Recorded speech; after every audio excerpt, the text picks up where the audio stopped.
Sais-tu que nos ancêtres sont apparus il y a 7 millions d'années en Afrique?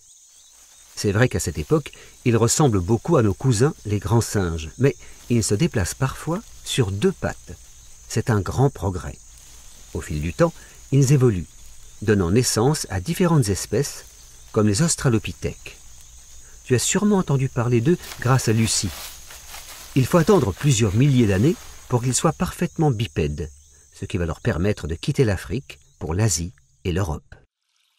Comme certains singes avant eux, les premiers hommes utilisent un galet ou une branche comme outil. Mais vers moins 600 000, c'est une toute autre histoire. Ils créent des outils perfectionnés car ils ont découvert l'art de tailler le silex, une technique qui leur permet très vite de produire en grande quantité des bifaces, bien utiles pour la chasse. On en a retrouvé de nombreux exemplaires près d'Amiens et en région parisienne, à Levallois-Perret. Pour se nourrir, les hommes préhistoriques trouvent toutes sortes d'animaux, sangliers, cerfs, loups, lapins, oiseaux, poissons, mais aussi mammouths, ours et lions. Encore faut-il pouvoir les attraper. Les hommes, parfois accompagnés par les femmes, partent à la chasse. Il faut repérer le gibier, le poursuivre, puis lui tendre un piège. C'est fatigant.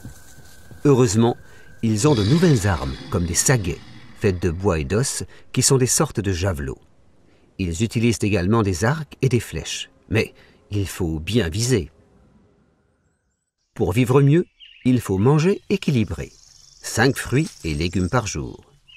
C'est ce que font nos lointains cousins, car, à la viande, ils ajoutent des fruits, des bulbes, des baies de toutes sortes.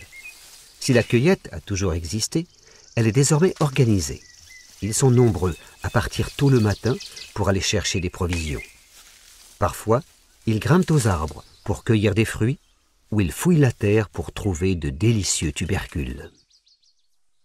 On pourrait croire que la grotte est le meilleur moyen de s'abriter, mais pas du tout. Il y fait sombre, humide et les ours peuvent y être installés. Les premiers hommes construisent des logements de fortune.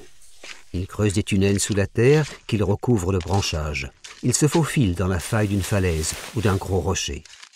Plus tard, vers moins 400 000, ils fabriquent des tentes avec des pots et des os d'animaux. Ils installent souvent leur campement sous roche à l'entrée de cavernes peu profondes. Voici enfin la grande invention de ce qu'on appelle Homo erectus, le feu. En frottant 2 pierres l'une contre l'autre, technique encore utilisée chez certaines peuplades et que tu peux expérimenter, ils produisent des étincelles, puis des flammes.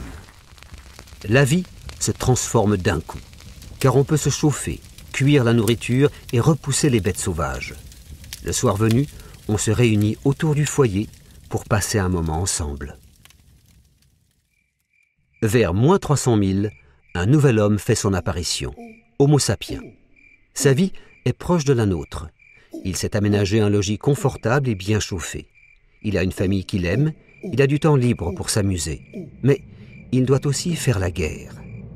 Vers moins 100 000, pour la première fois, il va enterrer ses morts dans des tombes, selon des rites particuliers, avec des objets de la vie courante, comme des armes ou des bijoux. Notre ancêtre est aussi un peintre. Regarde les représentations de la grotte de Lascaux. Tu peux voir sur les parois de superbes dessins de taureaux, de chevaux, de bisons, de cerfs et de bouquetins. Ils sont peints avec des couleurs trouvées dans la nature, du charbon de bois pour le noir, de l'ocre pour le rouge. On retrouve parfois à l'intérieur de ces grottes des statuettes, des bracelets et des colliers magnifiques. On a retrouvé dans les cavernes des flûtes faites dans de longs os percés de trous, mais aussi des pipeaux et des sifflets. Dans d'autres grottes, comme celle des Trois Frères en Ariège, on peut admirer une fresque représentant une sorte de sorcier jouant de l'arc musical tout en dansant.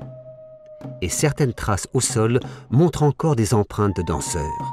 Il n'y a pas de doute, notre ancêtre musicien chante et danse. Vers moins 10 000, l'homme se met à planter des graines, blé, orge et pois, et à domestiquer des animaux. Le chien d'abord, puis la chèvre qui donne du lait. Comme il n'a plus besoin de se déplacer sans arrêt pour trouver de la nourriture, il s'installe et fonde un village. Ses champs produisent de plus en plus, ce qui lui permet de vendre ses récoltes. Il lui faut alors inventer un système pour compter et écrire. En moins 3500, l'apparition des premières écritures met fin à la préhistoire.